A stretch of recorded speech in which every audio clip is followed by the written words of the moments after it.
जिस छांगुर बाबा पर योगी की पुलिस और देश भर की एजेंसियां ताबड़तोड़ एक्शन में हैं, अब उसके एनकाउंटर की मांग तेज हो गई है।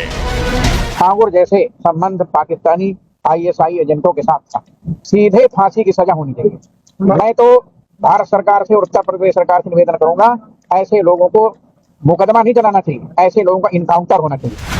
एक तरफ छांगुर पर एक्शन तेज हो गया है तो उसे लेकर एक और बड़ा खुलासा हुआ है। छांगुर के करीबी रहे वसीउद्दीन ने उसके पाकिस्तान और आईएसआई वाले नेटवर्क का बड़ा खुलासा किया। तो क्या धर्मांतरण के अलावा छांगुर किसी बड़े देश विरोधी प्लान में जुटा था? इसका जाल दुबई से लेके कनाडा, पाकिस्तान और नेपाल तक इसके और भी कहां हो सकते हैं, ये तो मुझे जानकारी है। अब छांगुर बाबा की खबर बाबा बागेश्वर तक भी गई कि एक बाबा आया है जिसने ऐसी हरकत की है। तो देखिए बाबा बागेश्वर क्या कह रहे हैं। बाबा बागेश्वर ने अपनी कथा मंच से छांगुर बाबा पर निशाना साधा। ऐसे लोग देश में सामाजिक ताने बाने को तोड़ने की कोशिश में हैं। छांगुर बाबा जैसे लोग धर्म के नाम पर देश विरोधी साजिश में लगे, धर्म की आड़ में महिलाओं का शोषण करते हैं, गंदा काम करते हैं। सुना है 3000 से ज्यादा हिंदुओं का जबरन धर्म परिवर्तन कराया है। देश में बहुत बाबावाद चल रहा है, लेकिन आपको सावधान रहना है, ये बाबा बागेश्वर कह रहे हैं। दिक्कत बाबाओं से नहीं है, परेशानी उनसे है जो गलत के चक्कर में पड़ते हैं।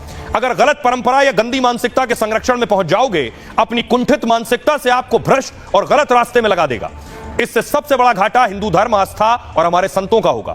इसलिए धर्म परिवर्तन कराने वाले ऐसे बाबाओं से सावधान रहना। उनके विचारों या बहकावे में आने के बजाय सोच समझकर फैसला लें। बाबा बागेश्वर बड़े कथावाचक और हिंदू एकजुटता का प्रचार करते हैं। वो सरल और बेबाक अंदाज में अपनी बात रखने के लिए मशहूर हैं। पिछले दिनों कथावाचक और जाति विवाद पर अखिलेश को घेरा था और अब छांगुर बाबा और उनके नेटवर्क पर बाबा ने प्रहार किया है। सुनिए जरा बाबा बागेश्वर छांगुर बाबा पर क्या कह रहे हैं। छांगुर बाबा, उन्होंने अनेक महिलाओं को धर्म की आड़ में शोषित किया, गंदा कृत्य किया और लगभग जो न्यूज में हमें बताया, सही गलत हमें पता नहीं है, लगभग 3000 हिंदुओं को टोपी वाला बनाया। यदि गलत परंपरा, गलत संस्कृति, गलत विचारधारा, गंदी मानसिकता के व्यक्ति के संरक्षण में तुम पहुंच जाओगे और उसकी कुंठित मानसिकता होगी तो वो तुमको भी भ्रष्ट कर देगा। वो तो भ्रष्ट होगा ही होगा, लेकिन उससे सबसे बड़ा घाटा हिंदू धर्म पर होगा, हिंदुओं पर होगा, हमारे संतों पर होगा और तुम्हारी आस्था पर होगा। समझकर, सोचकर, इंतजार करके निर्णय लो। भैया हम तो ये कहेंगे तुम बाबाओं के चक्कर में मत पड़ो, बालाजी के चक्कर में पड़ो। तो बाबा बागेश्वर छांगुर बाबा पर बोल रहे थे, लेकिन इस बीच एक खुलासा हुआ है। वो खुलासा ये है कि इंडो नेपाल बॉर्डर की तस्वीर आप देख रहे हैं, भारत नेपाल सीमा की तस्वीर। दरअसल छांगुर बाबा का कनेक्शन नेपाल से और नेपाल के रास्ते आईएसआई से सामने आया। देखिए जरा क्या कनेक्शन है आखिर आईएसआई से छांगुर बाबा का, ऐसा दावा किया गया है। और आखिर आईएसआई के जरिए बाबा क्या कर रहे थे। छांगुर देश विरोधी साजिश का बड़ा खुलासा हुआ है छांगुर को लेकर। बाबा सिर्फ धर्म बदलवाने का खेल नहीं खेल रहा था, वो देश में सांप्रदायिकता का जहर घोलने की तैयारी में था। वो पाकिस्तान की खुफिया एजेंसी आईएसआई से करीबी बढ़ा रहा था। आईएसआई से नजदीकी बढ़ाने के लिए छांगुर नेपाल के काठमांडू गया था। काठमांडू में पाकिस्तानी दूतावास में आईएसआई की अहम बैठक हुई। बैठक में शामिल होने वो ग्लोबल मुस्लिम प्रचारक बनकर गया था। सऊदी अरब इस्लामिक डेवलपमेंट बैंक का सक्रिय सदस्य था। पाकिस्तान के चैरिटी संगठन दावते इस्लाम से जुड़ा हुआ था और नेपाल के मुस्लिम संगठन इस्लामिक संघ ऑफ नेपाल से भी जुड़ा था। छांगुर की कोशिश थी आईएसआई एजेंट के जरिए धर्मांतरण नेटवर्क को कैसे बढ़ाया जाए। वो हिंदू से मुस्लिम बनी युवतियों का निकाह आईएसआई एजेंट से कराना चाहता था। इससे आईएसआई एजेंट की भारत नेपाल बॉर्डर पर हरकत और बढ़ती, उसे देश विरोधी जानकारी जुटाने में ज्यादा आसानी होती और इस तरह धर्मांतरण का रैकेट भी तेजी से फैलाने का प्लान था। छांगुर धर्मांतरण नेटवर्क के बारे में बार बार नेपाल जाता था। वो नेपाल के रास्ते ही मुस्लिम देशों से पैसे मंगाता था। फंडिंग के लिए काठमांडू समेत नेपाल में कई जगह इसने अकाउंट खुलवाए। वहां एजेंट 4 से 5% कमीशन पर पैसे निकालकर छांगुर तक पहुंचा देते थे। यह था कमीशन के जरिए पूरा नेटवर्क। और इसका खुलासा आप जानते हैं कौन कर रहा है? जो छांगुर का सबसे करीबी रहा है उसका नाम है वसीउद्दीन। वसीउद्दीन बता रहा है कि छांगुर अपना ये धंधा किस तरह से फैला रहा था, धर्मांतरण की आड़ में कैसे मुस्लिम देशों से पैसा लेता था कि मैं यहां मुसलमानों की संख्या बढ़ा रहा हूं, धर्मांतरण करवा रहा हूं। छांगुर के करीबी वसीउद्दीन को सुनिए। इसका जाल दुबई से लेके कनाडा, पाकिस्तान और नेपाल तक इसके और भी कहां हो सकते हैं, ये तो मुझे जानकारी है।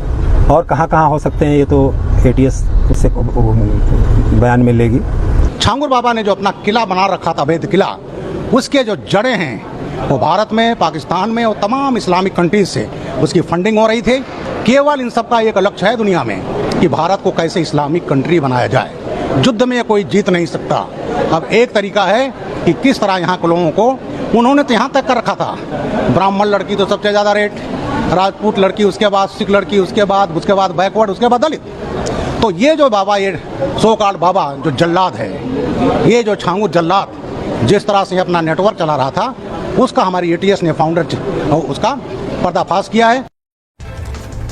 क्या यह महज इत्तेफाक है कि छांगुर बलरामपुर नेपाल बॉर्डर के पास है और उसी नेपाल बॉर्डर वाली पूरी बेल्ट पर योगी आदित्यनाथ ने बुलडोजर चलवाया है? आपको याद होगा पिछले दिनों खबर आ रही थी कि भारत और नेपाल की सीमा, उत्तर प्रदेश के जो जिले हैं और नेपाल का जो बॉर्डर है, उस सीमा पर बहुत से अवैध कब्जों पर बाबा ने बुलडोजर चलवाया है। योगी आदित्यनाथ ये समझ रहे थे कि नेपाल बॉर्डर पर कुछ ऐसे अवैध कब्जे हो रहे हैं। वो कब्जे क्या नेपाल से लोग आकर कब्जा कर रहे हैं और धार्मिक स्थल तैयार कर रहे हैं? ये तस्वीरें कुछ वक्त पुरानी है, लेकिन नेपाल बॉर्डर पर योगी के एक्शन की गवाह है। योगी को पता चला कि यूपी के कुछ जिलों में देश और धर्म विरोधी प्लान चल रहा है, तो उनका बुलडोजर ताबड़तोड़ एक्शन में जुट गया। नेपाल से सटे महाराजगंज से लेकर सिद्धार्थनगर, बलरामपुर और बहराइच तक बुलडोजर चला। 350 से ज्यादा अवैध धार्मिक स्थलों को जमींदोज कर दिया गया। इसमें 225 अवैध मदरसे, 30 मस्जिद और 25 दरगाह ध्वस्त की गई। योगी ने फरमान जारी किया था कि नेपाल सीमा के 10 किलोमीटर के दायरे में कोई अवैध कब्जा या धार्मिक संस्थानों का अवैध संचालन बर्दाश्त नहीं किया जाएगा। तो क्या योगी को पहले से धर्मांतरण जैसे कुछ नेटवर्क का अंदेशा था? ये क्यों कह रहा हूं, देखिए जरा ये बुलडोजर चले कहां है। नेपाल और उत्तर प्रदेश बॉर्डर की लंबी चौड़ी सीमा है और इसमें आधा दर्जन जिले आते हैं। योगी आदित्यनाथ ने किन इलाकों में बुलडोजर चलवाया है, यह आपके सामने आ गया मैप। उत्तर प्रदेश का नक्शा आप देख रहे हैं, नेपाल और यूपी का जो बॉर्डर आप देखिए, पीलीभीत है, लखीमपुर खीरी है, श्रावस्ती है, बहराइच है, बलरामपुर जहां छांगुर बाबा खुद था, सिद्धार्थनगर और महाराजगंज, ये सारे जिले नेपाल की सीमा से लगते हैं। यूपी का 551 किलोमीटर लंबा इलाका नेपाल से लगता है, 550 किलोमीटर। यूपी के 7 जिलों के 1047 गांव नेपाल बॉर्डर से जुड़े हैं। इनमें 400 से ज्यादा गांवों में मुस्लिम आबादी तेजी से बढ़ी है, यह दावा किया गया। एक रिपोर्ट के मुताबिक 10 साल में मुस्लिम आबादी यहां 40 से 50% हो गई, जो लगभग 32% थी। क्या नेपाल बॉर्डर पर धर्मांतरण का कोई बड़ा रैकेट चल रहा था? क्या मुस्लिम आबादी बढ़ने के पीछे छांगुर का कोई रोल है? इसकी जांच कर रही है एजेंसियां, क्योंकि नेपाल सीमा से जुड़े जो 7 जिले हैं उनमें खासतौर पर यह गतिविधियां हो रही थी। जहां छांगुर बाबा की कोठी पर योगी का बुलडोजर चला है, बलरामपुर भी वही है। पूछताछ में छांगुर के नेपाल बॉर्डर पर प्लान का खुलासा हुआ है और नेपाल बॉर्डर पर दावा है कि केंद्र यानी ग्लोबल इस्लाम प्रचार केंद्र बना रहा था। आइए अब आपको बताऊं कि आखिर छांगुर बाबा किस तरह से पूरे नेटवर्क को खड़ा कर रहा था, क्योंकि अब कोई और नहीं, छांगुर बाबा का जो सबसे करीबी है वसीउद्दीन, वो कह रहा है बाबा ने 20,000 धर्मांतरण कराए। जिस छांगुर के पास 500 करोड़ रुपए की बात सामने आई, उसका सऊदी अरब से पाकिस्तान तक 40 देशों में नेटवर्क था। उस छांगुर ने 20,000 से ज्यादा लोगों का धर्मांतरण कराया। छांगुर के खास ठेकेदार और करीबी वसीउद्दीन ने खुलासा किया है, छांगुर औरंगजेब को आदर्श मानता था और उससे जुड़ी किताबें पढ़ता था। फिर धर्मांतरण के लिए क्रूरता और धमकी से भी परहेज नहीं करता था। वो घर में काम करने वाले मजदूरों पर भी धर्मांतरण का दबाव बनाता था। बाहर धर्मांतरण से पहले यह छांगुर की एक तरीके की रिहर्सल होती थी। बाद में गैंग के लोग बहला फुसलाकर लोगों को उसके पास ले आते थे। रात में उसकी कोठी में बहुत सी गाड़ियां आती, बाबा कैमरे बंद करा देता था। धर्म परिवर्तन के लिए आसानी से राजी होने पर मोटी रकम देता था और कोई मना करता तो डराता फर्जी केस में फंसाने की धमकी देता था। छांगुर ने लड़कियों की एक खास टीम भी बना रखी थी, जिसका काम था धर्म परिवर्तन न करने वालों को फंसाना। ये लड़कियां ऐसे लोगों पर रेप के झूठे केस भी दर्ज करा देती थी। छांगुर ने मुस्लिम लड़कों की भी एक खास टीम बनाई थी और जो हिंदू बनकर हिंदू लड़कियों को प्यार और शादी के जाल में फंसाते, फिर छांगुर के सामने लाकर उनका धर्मांतरण कराते। पुलिस प्रशासन को हैंडल करने के लिए भी एक टीम बनाई थी। वसीउद्दीन का दावा यह कि बाबा जितनी रकम बांटता था उससे करीब 10 गुना ज्यादा वो विदेशों से वसूल करता था इसी नाम पर। सुनिए जरा, वसीउद्दीन बाबा का करीबी क्या इस बारे में खुलासा कर रहा है, उसे सुनिए। हमने प्रधानमंत्री मुख्यमंत्री जी के यहाँ जो हमने एप्लीकेशन रजिस्ट्री किया, उस पर कार्रवाई हमने STF को भी जो है अपना बयान दर्ज कराया और बाद में ये पता चला कुछ दिन के बाद कि ये 20,000 लोगों को ये हिंदू से मुसलमान बना चुका है, जिसमें 15-20 लोगों को तो मैं जानता हूँ, बाकायदा बाय नेम बाय फेस जानता हूँ। उसके बाद हमारा इसका लड़ाई शुरू हुआ तो इसने हमें मिटाने में कोई कसर नहीं रखा। हमारे लड़के की हत्या भी करा दी, हमारी भी हत्या करा सकता है, इसमें कोई शक नहीं है। हमने डीएम साहब को, एसपी साहब को इस मामले में अवगत भी कराया है, तहरीर दिया है उन्हें। इनके जो यहाँ के सहयोगी हैं मैं उनको जानता हूँ, जैसे अहमद रिजवी हो गए, रियाज हो गए, नवाब हो गए, कमालुद्दीन हो गए, हाजरा हो गई।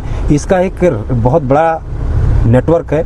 इसके खिलाफ जो खड़ा होगा उसके खिलाफ महिलाएं भी रखा है जिनसे बलात्कार का मुकदमा लिखवा देता है। और जो ये अयमन है, सगीर है, ये मोटी रकम इससे लेते हैं, ये आगे अधिकारियों को मैनेज करके मनचाहा कार्रवाई करवा देते हैं। इसलिए इसके खिलाफ कोई खड़ा होने को तैयार नहीं था। हम तो अपनी जान हथेली पे लेके 2022 से इससे लड़ रहे हैं।